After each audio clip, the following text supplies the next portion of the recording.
जिस दिन मैंने पुतला जलाया मोदी जी का, अगले दिन सीबीआई जांच के आदेश दे दिए मेरे लिए कि हमारे देश में जितने भी नफरत फैलाया जाता है वो आरएसएस, विश्व हिंदू परिषद और भाजपा वालों का करतूत है।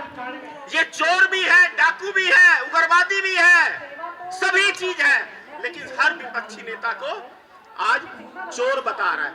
अभी मैं कुछ इंटरव्यू दे रहा था, ये नेशनल दस्तक, तो एक महाशय जी प्रशासन के ही पदाधिकारी धक्का दे दिए, उनको बुरा लग गया मेरी बात। अरे भाई धक्का क्यों देते हो? आपको मेरी बात लगती है बुरी तो मुझे अरेस्ट कर लो आप। बोलो मोदी जी के पास, देखो भाई मैं आपका सबसे बड़ा दुश्मन लाया हूं, पकड़ के मुझे इनाम दो। भाई मोदी जी विरोध करके आए हैं सत्ता के अंदर, तो मैं भी एक विपक्षी पार्टी का नेता हूं, मैं भी विरोध करता हूं, मैं भी उनकी खामियां गिनाता हूं, तो आपत्ति क्या है आपको? मैदान में जब बम फूट रहे थे तो भाजपा के नेता बोलते थे उस भाषण में कि अरे भाई पटाखे ज्यादा मत फोड़ो, ऐसा उन्होंने भाषण दिया था।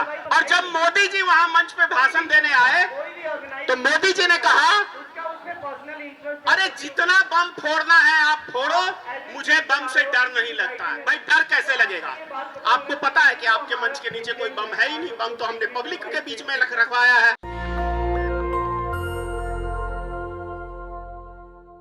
और जब मैं मीडिया से संपर्क करना साधा, बड़े बड़े जो न्यूज चैनल हैं, बड़े बड़े जो अखबार हैं, मैं उनकी बात कर रहा हूँ, सोशल मीडिया की बात नहीं कर रहा, तब पता चला भाई यहाँ तो सौदेबाजी होती है।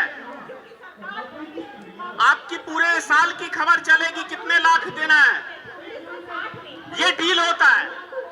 अगर आधे घंटे का आप टीवी के ऊपर डिबेट करने जाते हैं तो आपको 10 लाख 5 लाख रुपया आपको देना होता है, तब आप डिबेट में बैठते हैं। तो मेरे पास इतना पैसा था नहीं और मैं बड़े बड़े टीवी चैनलों का डिबेट का हिस्सा बना नहीं।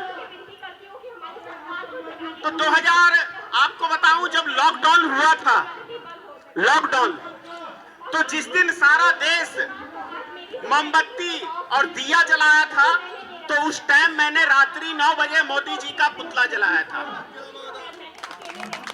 और इसलिए जलाया था कि मोदी जी देशवासियों को मूर्ख बनाने का काम कर रहे हैं। अगर कोई पहला नंबर, तो मैं कोरोना नाम की चीज को मानता ही नहीं।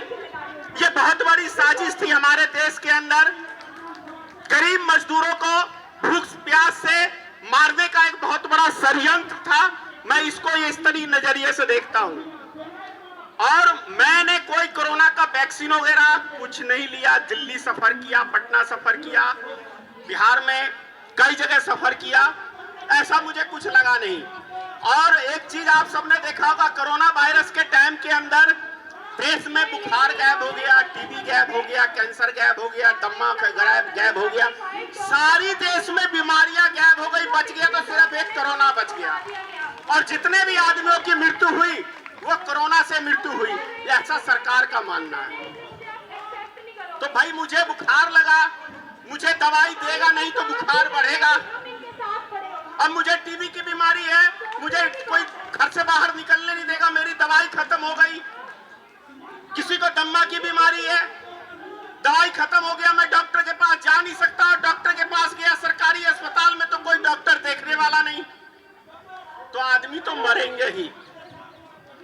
दूसरी बात आप समझ लीजिए, कुछ बातें मैं माननीय प्रधानमंत्री श्री नरेंद्र मोदी के ऊपर ज्यादा बोलता हूं, और लोग बोलते हैं कि मोदी जी इसको उठा के अंदर क्यों नहीं करते हैं। अरे भाई मोदी जी ने 2020 के अंदर मेरे ऊपर कार्रवाई की। जिस दिन मैंने पुतला जलाया मोदी जी का, अगले दिन सीबीआई जांच के आदेश दे दिए मेरे लिए। 350 वीडियो सोशल मीडिया से उठा के चेक करने के बाद सीबीआई वाले को कुछ नहीं मिला। तब मुझे कॉल किया कि धनेश्वर महतो जी, मैं सीबीआई डिपार्टमेंट से हूं, मुझे आपसे मिलना है। मैंने कहा आप आइए पटना कार्यालय में मेरे। तो वो कहने लगे, बहुत सारी बातें की, बोलते हैं मोदी जी का आप इतना विरोध क्यों करते हैं। मैंने कहा मोदी जी कांग्रेस को फूल माला चढ़ा के तो सत्ता नहीं हथियाए हैं। भाई मोदी जी विरोध करके आए हैं सत्ता के अंदर, तो मैं भी एक विपक्षी पार्टी का नेता हूं, मैं भी विरोध करता हूं, मैं भी उनकी खामियां गिनाता हूं, तो आपत्ति क्या है आपको? समझ में आई उनको मेरी बात? उसके बाद मैं आपको बताऊं, मुझे लखनऊ से कॉल गया मंत्री पद के लिए कि आप हमारी भाजपा पार्टी के लिए मत बोलिए, आपको हम लखनऊ से मंत्री बनाएंगे। मैंने कहा यह संभव नहीं है। फिर राजस्थान और गुजरात से मुझे कॉल आया, कितने करोड़ चाहिए, बोलिए, मुंह खोलिए, बस हमारी पार्टी के विषय में मत बोलिए। मैंने कहा ऐसा इस संसार में हर व्यक्ति बिकाऊ नहीं होता है, और यदि हर व्यक्ति बिकाऊ हो जाए तो ये दुनिया नहीं चलेगी। मुझे खरीदने के लिए आपको कई जन्म लेने होंगे, क्योंकि बहुत पैसा देखा मैंने अपनी लाइफ के अंदर। तो ये मेरा सिद्धांत है, मैं बिकाऊ आदमी नहीं हूं, डरपोक आदमी नहीं हूं। अभी मैं कुछ इंटरव्यू दे रहा था नेशनल न्यूज नेशन पे, ये नेशनल दस्तक पे, माफ करिएगा। तो एक महाशय जी प्रशासन के ही पदाधिकारी धक्का दे दिया, उनको बुरा लग गया मेरी बात। अरे भाई धक्का क्यों देते हो, आपको मेरी बात लगती है बुरी तो मुझे अरेस्ट कर लो आप। बोलो मोदी जी के पास, देखो भाई मैं आपका सबसे बड़ा दुश्मन लाया हूं, पकड़ के मुझे इनाम दो, निश्चित है आपको इनाम मिलेगा। धक्का मत दो, अपमान मत करो। अगर मैं कुछ गलत बोलता हूं, आप मेरे खिलाफ एफआईआर दर्ज करो, मुझे अरेस्ट करो, कोर्ट में पेश करो। जो सिस्टम है ऐसा मत करो, अपमान मत करो। तो मैं अब मोदी जी के ऊपर कुछ आपको जानकारी दे रहा हूं। सन 2002 का दंगा याद है ना आप सबको, जब गुजरात में हुआ था। मैंने कहा मोदी जी ने हिंदुओं का नेता बनने के लिए यह कांड कराया है, और 1.5 महीने तक दंगा चला, आपने देखा होगा। 2014 के अंदर जब ये 13 दिसंबर में गांधी मैदान गए थे पटना, वही बगल में मेरा घर है गांधी मैदान के, ऊंचा मकान है, पूरा गांधी मैदान नजर आता है। 13 बम उस रैली के अंदर फोड़े गए थे, 14 टोटल, एक पटना जंक्शन गांधी मैदान में बाथरूम में, और 13 बम फोड़े गए थे आपको गांधी मैदान में। तो वहां पे गांधी मैदान में जब बम फूट रहे थे तो भाजपा के नेता बोलते थे उस भाषण में कि अरे भाई पटाखे ज्यादा मत फोड़ो, ऐसा उन्होंने भाषण दिया था। और जब मोदी जी वहां मंच पे भाषण देने आए तो मोदी जी ने कहा अरे जितना बम फोड़ना है आप फोड़ो, मुझे बम से डर नहीं लगता है। भाई डर कैसे लगेगा, आपको पता है कि आपके मंच के नीचे कोई बम है ही नहीं। बम तो हमने पब्लिक के बीच में रखवाया है, पब्लिक मर रही है। तो ये न मोदी जी है।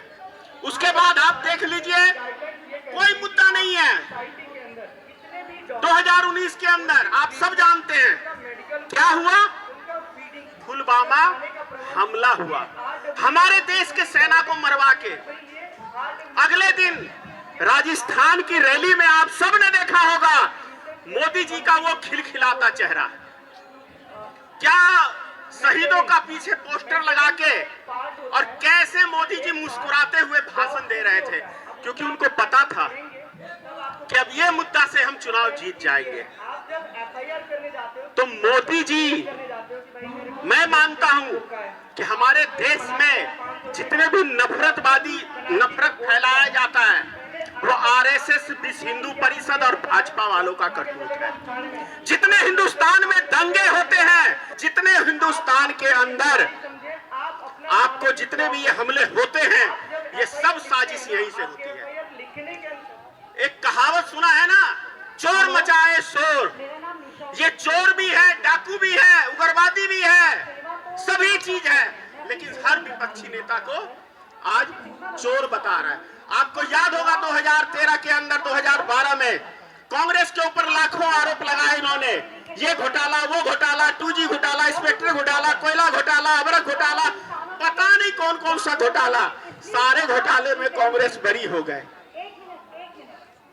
तो ये जुमलेबाज की सरकार है, जुमले ज्यादा छोड़ती है, जनता का काम कम करती है।